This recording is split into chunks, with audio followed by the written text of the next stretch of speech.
আসসালামু আলাইকুম ভিউয়ার্স, আপনারা দেখছেন নাহারের রান্নাঘর। নাহারের রান্নাঘরে আজকের রেসিপিতে সবাইকে স্বাগতম। আজ আমি আপনাদের সাথে শেয়ার করব একটি নাস্তার রেসিপি। এই নাস্তাটি তৈরি করব আমি বাঁধাকপি দিয়ে।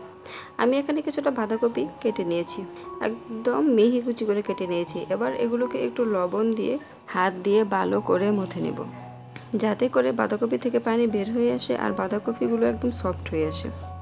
তারপর পানি দিয়ে ভালোভাবে ধুয়ে এগুলোকে পানি ছাড়িয়ে একদম চেপে চেপে তুলে নেব। বাঁধাকপিটা তুলে নিয়ে দিয়ে দিচ্ছি 1 কাপ পরিমাণে আটা। আপনারা চাইলে এটা চাউলের গুঁড়ো দিয়েও করতে পারেন, সেক্ষেত্রে নাস্তাটা আরও বেশি মুচমুচে হবে। তারপর দিয়ে দিচ্ছি 3 থেকে 4টা কাঁচামরিচ কুচি, হাফ বাটি থেকে একটু বেশি পেঁয়াজ কুচি আর কিছু ধনেপাতা কুচি, আর দিয়ে দিচ্ছি 1 চামচের মতো জিরে আর রসুনের পেস্ট, আর দিয়ে দিলাম পরিমাণ মতো লবণ। আর তার সাথে দিয়ে দিচ্ছি হাফ চামচ পরিমাণে হলুদের গুঁড়ো আর হাফ চামচ পরিমাণে মরিচের গুঁড়ো। এবার এই সমস্ত উপকরণ অল্প অল্প করে পানি দিয়ে আমি গুলিয়ে নেব। এটাকে পাতলা একটা ডো তৈরি করে নেব। পানিটা একবারে দিতে যাবেন না, তাহলে দেখা যাবে ডোটা পারফেক্ট হবে না। অল্প অল্প করে পানি দিয়ে আস্তে আস্তে এটাকে ভালোভাবে গুলিয়ে নিতে হবে।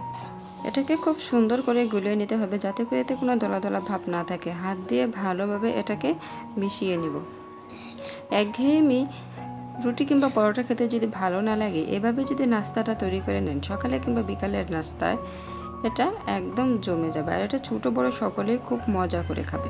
একটু সময় নিয়ে এটাকে ভালোভাবে মিশিয়ে নিতে হবে। অল্প অল্প করে পানি দিয়ে আমি ডোটা খুব সুন্দর করে তৈরি করে নিয়েছি। আমার এই বাঁধাকপি আর আটার ডোটা পারফেক্টলি রেডি। দেখে বুঝতেই পারছেন যে এটার ঘনত্বটা ঠিক কেমন হয়েছে। এবার এটাকে আমি 10 মিনিট রেস্টে রেখে দেবো। আপনাদের হাতে সময় কম থাকলে 5 মিনিটও রেখে দিতে পারেন। তারপর আমি এগুলোকে ভেজে নেব। এবার নাস্তাগুলো তৈরি করে নেওয়ার জন্য চুলায় একটি কড়াই বসিয়ে দিয়েছি। কড়াইটা ভালোভাবে গরম করে নিয়ে দিয়ে দিলাম কিছুটা তেল। তেলটা কড়াইয়ের চতুর্দিকে ভালোভাবে ছড়িয়ে দিলাম। এবার একটু উরুঙের সাহায্যে এই বাঁধাকপি আর আটার মিশ্রণটাকে আরও একটু মিশিয়ে নিচ্ছি। তারপর এই উরুঙে একটু একটু করে মিশ্রণ নিয়ে আমি একটু একটু করে নাস্তা তৈরি করে নেব।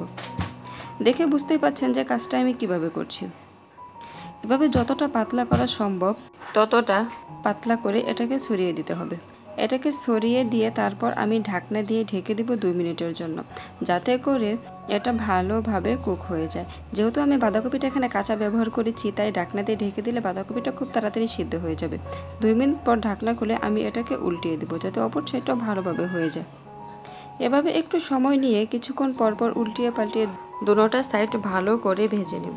দুটোটা সাইড যখন দেখা যাবে ভালোভাবে হয়ে এসেছে, কালারটাও ভালো এসেছে, তখন আমি এটাকে কড়াই থেকে নামিয়ে নেব। আর একইভাবে আমি বাকি নাস্তাগুলোকেও তৈরি করে নেব। এটা সকালে কিংবা বিকালের নাস্তায় আপনি ইজিলি তৈরি করে নিতে পারেন। এটা তৈরি করতে সময় লাগবে খুব কম, আর এটা খেতেও হয় খুবই টেস্টি। আপনি এটা বাচ্চাদের টিফিনেও এভাবে তৈরি করে নিতে পারেন, তবে বাচ্চাদের টিফিনে দিলে ঝালের পরিমাণটা কমিয়ে দিতে হবে। এই প্রথমটাকে নামিয়ে এক এক করে সবগুলো নাস্তায় এইভাবে ভেজে নেব।